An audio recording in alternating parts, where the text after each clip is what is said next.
Eh bien bonjour à tous, une petite vidéo pour vous donner quelques informations sur comment séjourner à Auroville.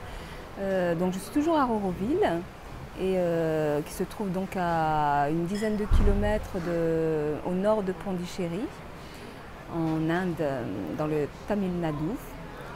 Et donc Auroville, c'est une ville, une communauté qui a été créée par cette femme qui était la compagne de Sri Aurobindo et que l'on appelait mère, et qui a créé cette communauté il y a 50 ans exactement aujourd'hui, puisqu'il y avait l'anniversaire des 50 ans le 28 février.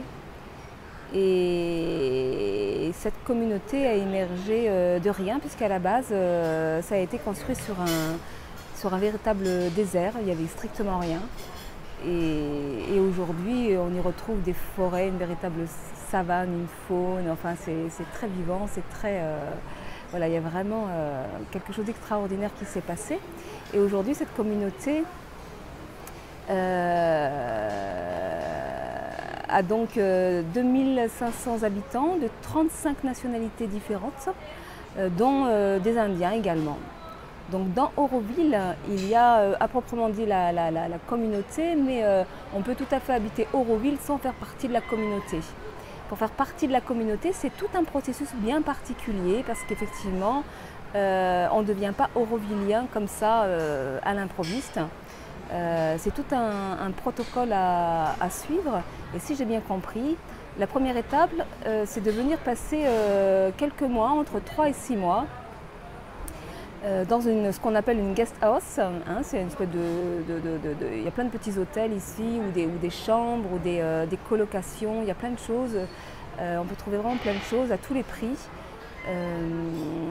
Mais bon, l'idée c'est de trouver effectivement un lieu, parce que dans cette communauté, il y a grosso modo 25 petites communautés qui ont chacune leur spécificité. Certaines sont plus agricoles, d'autres sont plus administratives, d'autres sont plus créatives, d'autres sont plus autour des jeunes. Chacun a un petit peu ses compétences, mais tout le monde en fait tourne autour d'un noyau dur qui est fondé sur les valeurs que Mère a su mettre en place. Voilà. Donc une fois que vous êtes venu ressentir les lieux pendant au minimum 3 mois dans une guest, pendant ces 3 mois, donc, on va vous donner ce qu'on appelle une carte. À partir du moment où vous résidez dans Auroville, vous avez droit à ce qui s'appelle à l'Eurocarte, qui vous donne accès à tout un tas de choses. Des activités, des concerts, certains endroits qui sont réservés pour manger aux Aurovilliens ou aux guests, aux gens qui ont des chambres dans Auroville. Voilà, donc après ces 3 mois minimum ou 6 mois où vous êtes venu ressentir les lieux, eh bien à ce moment-là vous rentrez en France. Et vous faites alors une demande de visa en tant que newcomer à Auroville, et ça vous donne le droit d'avoir un visa de 1 année. Et donc apparemment c'est assez facile à obtenir ce premier visa, à la condition d'avoir déjà passé 3 mois ici, bien entendu. Et puis vous avez donc ce visa d'1 année, vous arrivez ici et là vous pouvez vraiment commencer à participer à la vie de Auroville, mais vous n'êtes toujours pas aurovillien. Donc il faut que vous soyez accepté, c'est-à-dire qu'il peut y avoir des gens qui ne sont pas d'accord sur votre arrivée. Enfin bon, il y a tout un processus, mais une fois sur place, vous allez pouvoir avoir tous les renseignements dont vous avez besoin. Voilà, il y a le centre, le Visitor Center, où vous pouvez accéder à tous les renseignements possibles. Donc voilà, sinon si vous voulez juste venir passer quelques semaines, quelques mois à Auroville, dans la communauté, ou autour parce que vous pouvez, comme je vous l'expliquais au début, moi par exemple j'ai une petite chambre en limite d'Auroville dans une famille d'Indiens, ils ne sont pas aurovilliens, c'est une petite chambre pas chère, dont je vous donnerai les coordonnées à la fin de la vidéo. Et donc vous pouvez tout à fait venir découvrir Auroville sans forcément être dans la communauté. Il y a aussi plein d'habitations vers Serenity Beach, c'est la plage qui est à proximité, où il y a on peut trouver même des petites locations ou des chambres pas chères. Voilà, on peut aussi trouver quelque chose sur Pondichéry et puis faire les déplacements. Tout est possible, mais c'est très facile de venir passer quelques semaines sur Auroville sans forcément être aurovillien ou avoir un visa particulier.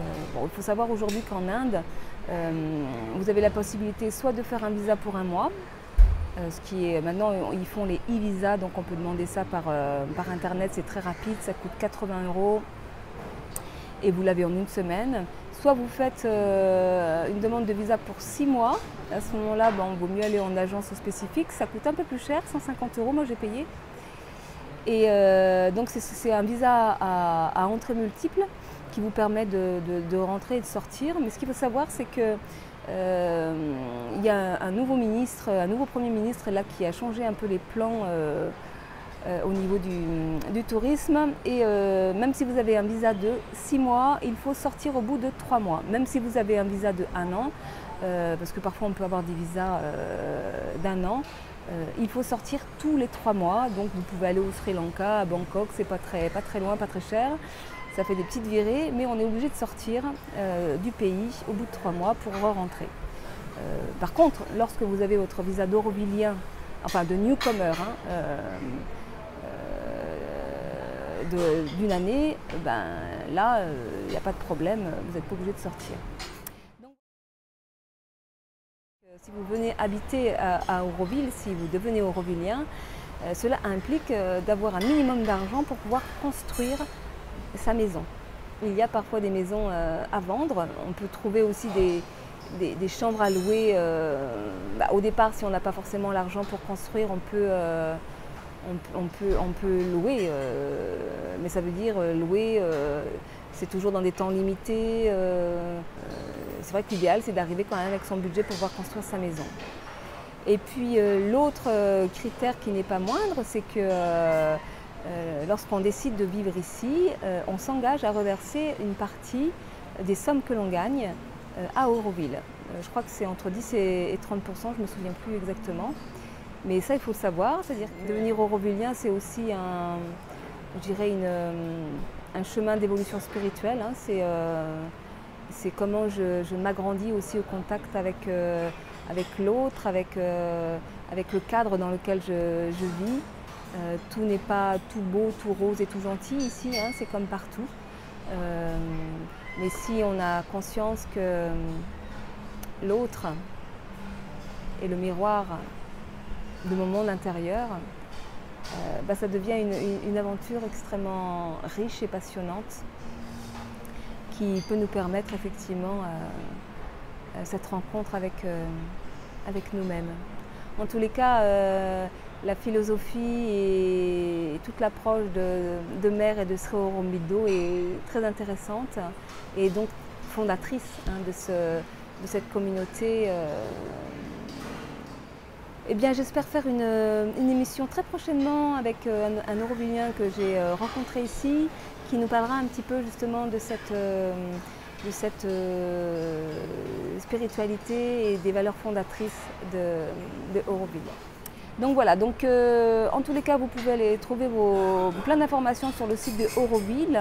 Il y a aussi tout un site dédié aux différents hébergements que vous pouvez trouver sur place. Il y a aussi la Nota News, qui est une petite lettre qu'on peut trouver en anglais, en tamoul et en français. Je vous mettrai tous les liens à la fin de la vidéo.